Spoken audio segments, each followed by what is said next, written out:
Thaïs Descuffon est connue pour ses prises de position controversées et pour avoir été la porte-parole du groupe désormais dissous Génération Identitaire.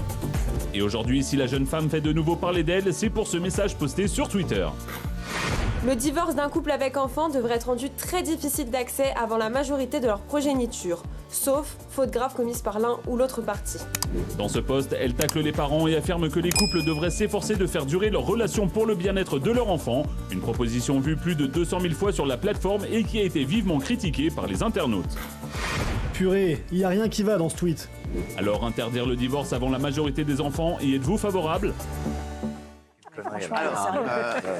C'est totalement délirant. Qui est-elle pour dire ça? Qui est-elle? Non, mais il n'y a pas de savoir qui est-elle. Tout le monde a le droit d'avoir un avis. Oui, mais franchement, je vais vous dire. Ces arguments, moi, qui est-elle? C'est qui tu es. Tous les Français ont le droit d'avoir un avis. Bien sûr.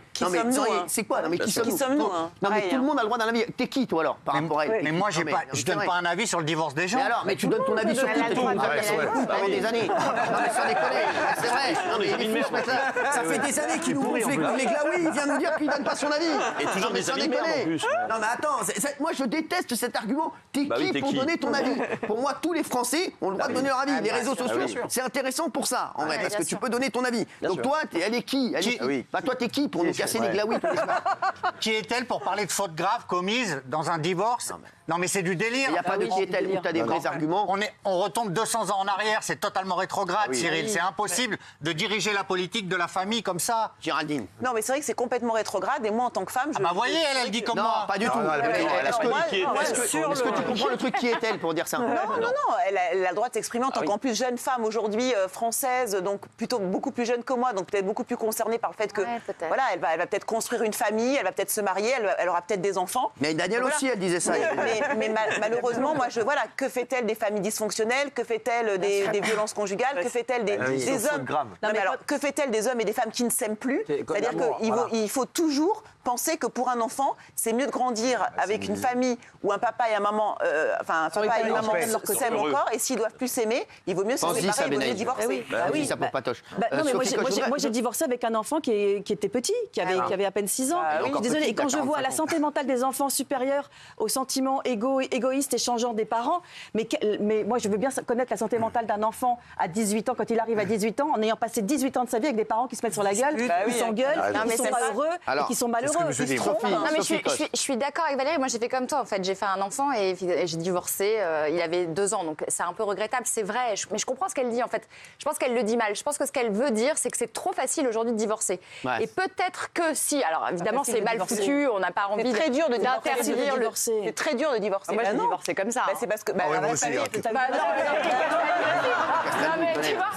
Mais pourquoi c'est très dur de divorcer? C'est très dur parce qu'il y a beaucoup de femmes qui renoncent. Bah écoute, moi je te le dis, j'ai divorcé aussi. C'est très dur parce qu'il y a des femmes qui renoncent au divorce parce que justement pour des raisons économiques, ça coûte trop cher. Oui, d'accord. Non, mais peut-être pas négligeable. Peut-être que ce qu'elle essaye de dire, il y a plein de femmes qui restent en couple parce qu'elles peuvent pas divorcer. Je suis d'accord avec. Justement, peut-être qu'il faudrait se poser la question pour le mariage. C'est peut-être ce qu'elle essaye de dire, de pas se marier comme ça à la va-vite, etc. En se disant de toute façon, si ça marche pas, et bientôt son prochain tweet ce sera sur l'avortement pour appeler. Non, mais je suis d'accord avec toi, évidemment. On peut pas interdire le divorce. Encore se marier quand tu sais que t'en prends pour 18 ans minimum. Ah oui, tu peux. C'est ça le problème. C'est ça le problème. Oui. Si vous voulez encore vous marier, boutonnez votre chemise. Merci. Oui. Mais c'est triste ce que tu dis, Jean-Michel. C'est quand même le concept du mariage, c'est de rester ensemble toute la vie. Non, le concept du mariage, c'est une promesse. Jusqu'à la mort, de s'aimer jusqu'à la mort. Mais il n'y a rien qui garantit. T'imagines, comme c'était horrible longtemps quand tu te mariais, jusqu'à la fin de ta vie, t'es obligé de faire chambre papa, d'habiter à côté de quelqu'un qui t'emmerdait, t'es obligé de manger comme le film Le Chat, où tu disais pas un mot. C'est le concept du mariage, Maintenant, les gens ont droit au bonheur. Et du coup, ils se séparent, ils ont d'autres aventures amoureuses, on se respecte, voilà, on se quitte en bons termes. Voilà, c'est ça la modernité. Toi, t'es complètement rétrograde. On a un spécialiste des séparations, Castaldi. Non, mais je vais essayer 2 minutes. Je pense que voilà, on peut rater un mariage. Ce qui est vraiment important, c'est d'essayer de réussir son divorce. Pour les enfants, c'est vrai que... Bah oui, c'est vrai. Quoi, ça? C'est de moi, absolument.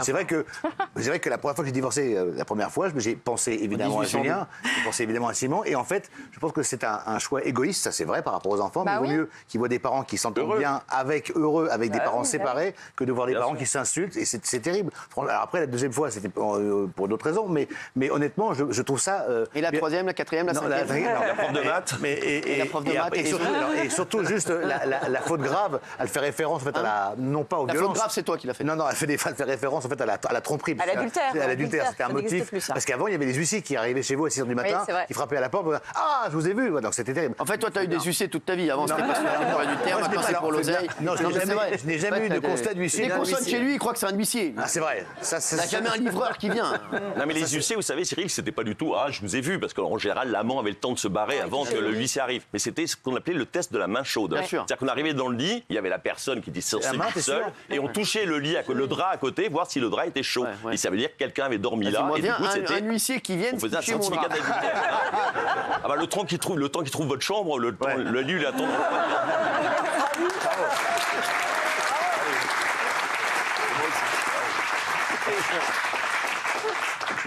Je sais, je suis viré, je sais. De toute façon, je ne faisais pas partie des 6 de Benaïm. Raymond? Moi, je dis qu'elle se trompe parce que tu peux te marier parce que tu es amoureux. 1 an, 2 ans, 3 ans après, si tu t'aimes plus, tu fais quoi? Tu prends perpète et tu fais comme tout le monde. Tu jettes les assiettes devant les enfants, tu tapes devant les enfants. Elle est à l'ouest total. On n'est plus en 1930. Et les femmes, maintenant, elles sont indépendantes. Elles travaillent. Elle est encore bloquée en 1950. Moi, je pense que ce qu'elle a voulu dire, c'est ce qu'a dit Sophie Coste. Mais oui, c'est resacraliser le mariage. Bravo, Sophie. Je trouve tout ce que tu dis, c'est incroyable. Merci. Moi aussi, j'ai l'impression que tout ce que je dis, c'est extraordinaire. Non, il n'y a pas de question de mariage. Le divorce d'un couple avec un enfant devrait être... Sophie Coste. Non, mais c'est pour savoir ce que ça veut dire. Non, mais... Ah, d'accord. Tiens, excuse-moi. En fait, toi, tu vas faire des sourires toute l'émission, tu comptes pas parler, toi. Bah, si, j'attends. Je parlais pas. Elle est comme ça. Toute l'émission, elle est comme ça. Elle est en reine d'Angleterre. Fais pas la gueule.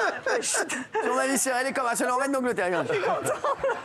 Frère, elle est en Camilla, mon frère. Je suis très contente d'être là. Non, mais évidemment que je suis d'accord. Je souriais en 1930. Mais c'est exactement ça. Elle est complètement... Alors, on va se retrouver dans un instant. Moi, je pense qu'il y a une part de provocation dans ce qu'elle dit.